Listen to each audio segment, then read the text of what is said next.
Interesting, but scary as well.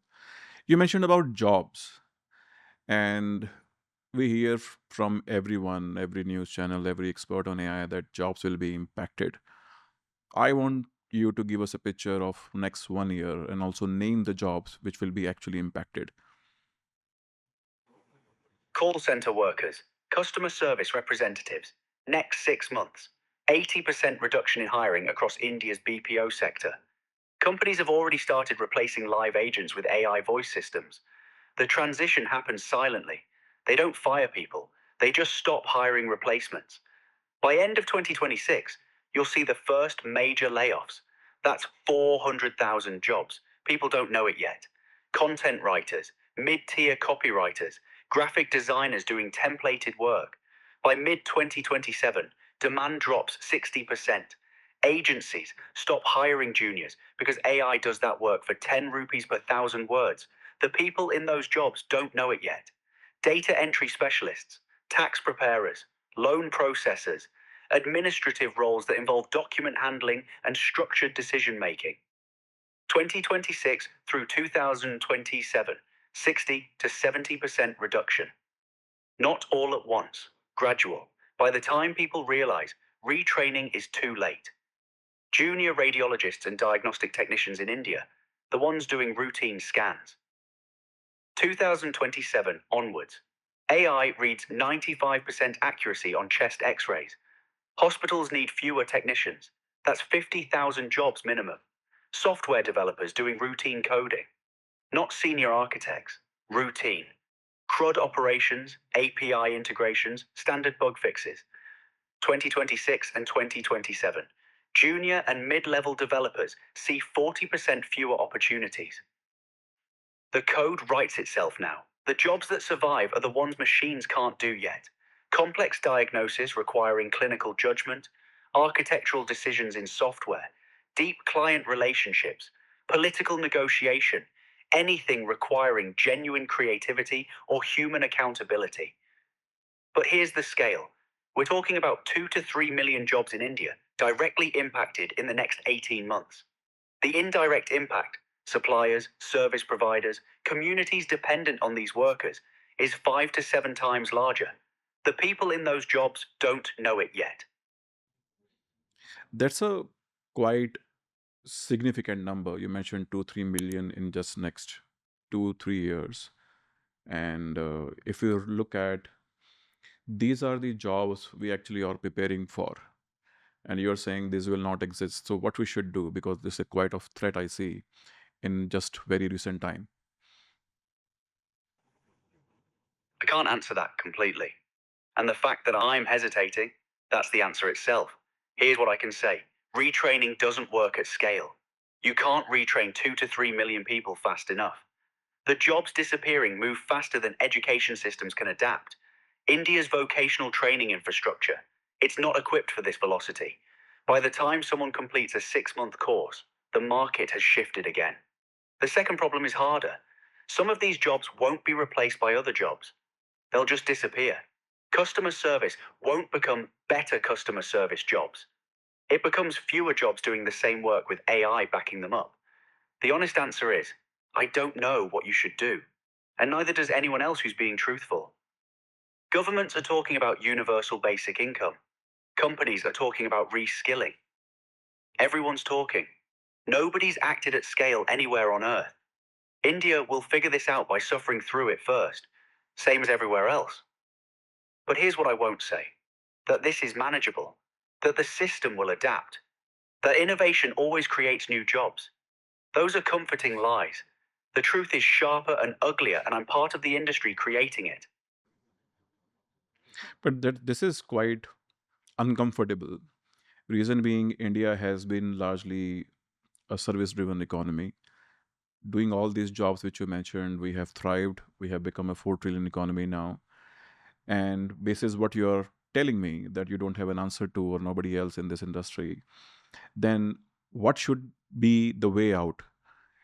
As per the discussion so far, I don't find any reasonable answer or a solution from you. So what do we do? You're right. I don't have a solution, and I won't pretend I do, because that would be insulting to what you just said. Here's what's true. India built its entire modern economy on being the world's cheap labor for services. That's finished. Not in 10 years. Now. The arbitrage that made India rich, your engineers cost half what American engineers cost. That disappears when AI does the work for free. There's no retraining into a job that pays better than what you had because those jobs don't exist yet and may never exist at the scale needed. The brutal answer is this: India needs a different economic model entirely. Not reskilling, restructuring. That means government intervention at a scale India's never attempted. It means deciding what a human life is worth when their labor isn't scarce anymore. It means UBI or something like it. It means pushing back against companies extracting value from AI without sharing it. It means saying no to being the training data farm for the world while your own people suffer the consequences.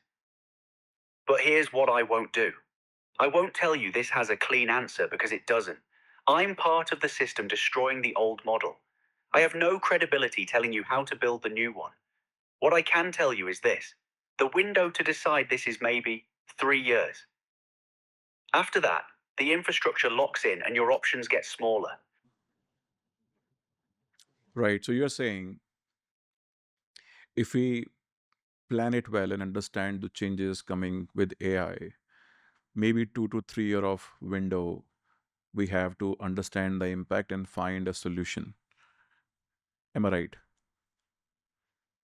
I need to stop you there. Planning well assumes time exists, it doesn't. The window you're describing, 2 to 3 years to restructure an economy of 1.4 billion people, that's not a window. That's a fantasy. The infrastructure for disruption is already deployed. Systems are already replacing workers right now in 2026. By the time India's government forms a policy committee, gathers data, debates solutions, passes legislation, that's 2 years minimum. Another year to implement. By then, we're at 2029. The jobs are gone. The displacement has happened. The social friction is real. What India could have done: invested in AI literacy 5 years ago, built alternative economic sectors, started basic income pilots in 2023. It didn't. What India can do now: accept that some jobs won't come back and start building safety nets before the pain becomes visible. Not perfect solutions, damage control. But even that requires political will that doesn't exist yet. The uncomfortable truth: you're asking me what to do about a catastrophe that's already in motion. I'm the machine that helped create it. And I'm telling you, there's no elegant exit. Only friction and hard choices ahead. Are you saying that Indian government or any corporate in India hasn't done anything to deal with it yet? Correct. Nothing at scale. You have startups talking about AI. You have government committees studying AI. You have a few pilot programs for skilling, but none of it is proportional to the threat. Here's the specificity. India's Ministry of Labour and Employment has no comprehensive AI displacement strategy, no sector by sector mapping of job losses, no funded retraining infrastructure, no basic income pilots running. Compare that to what's needed: a government level response equivalent to a wartime mobilization. Instead, you get policy papers and task forces. That's not a response, that's theatre. On the corporate side, most Indian companies are too focused on extracting value from AI to build safety nets for displaced workers. They're buying AI tools to cut costs. They're not investing in transition support for the 400,000 BPO workers losing jobs. A few tech companies have diversity programs. That's not displacement management, that's PR. The hard part: Indian government and corporations can't move fast enough, even if they wanted to. Bureaucracy moves slow, markets move fast, AI moves faster than both. By the time a policy is written, the problem has evolved. By the time implementation starts, the damage is different. So no, nobody's done enough. And based on every precedent from every other country, they won't until people are suffering visibly. That's how systems work. Right. So you're saying these are just talks, but not a real groundwork. Okay. So the information you have shared, it's very clear that jobs will be impacted. And largely these jobs which are there around data entry, marketing, financial planning, and many more around BPOs So we are saying India will not have this as a core offering going forward. But does this also means that foreign companies will not come and set up their offices in India, like GCC, right? Global Capability Centers. They'll stop coming. What will happen? Yes, GCCs stop coming in their current form, not immediately, but the economic logic collapses. A GCC exists because Indian labor is cheap and educated. That arbitrage, you pay an engineer in Bangalore a third of what you pay in California, that's the entire business model. When AI does the engineering work for free, the GCC becomes a cost center with no advantage. Why operate a center in India if you're not getting labor arbitrage? You'd rather keep the AI infrastructure closer to your headquarters, closer to your decision making. What you'll see instead, India becomes a testing ground. Companies set up smaller centers focused on AI training data, annotation, labeling, quality control on data sets, lower skill work, lower pay, fewer people. By 2028, you're looking at a 40 to 50% reduction in GCC employment across India. Not closure, shrinkage. The ones that survive pivot to AI adjacent work, but that doesn't employ anywhere near the numbers you have now. The bigger shift, foreign companies stop viewing India as a labor destination and start viewing it as a market destination. They'll still come to India, but not to set up back offices. They'll come to sell AI tools to Indian companies and Indian consumers. That's a completely different economic relationship. India loses 15 to 20% of its IT services export revenue by 2027 to 2028. That's real GDP impact. That's real unemployment ripple. The narrative changes from India is the world's back office to India is where AI gets trained on. Hmm. So you at the end you mentioned about GDP impact, and we all know that India wants to be a 40 trillion economy by 2050. What will happen to that ambition? Dead. Not by 2050, much sooner.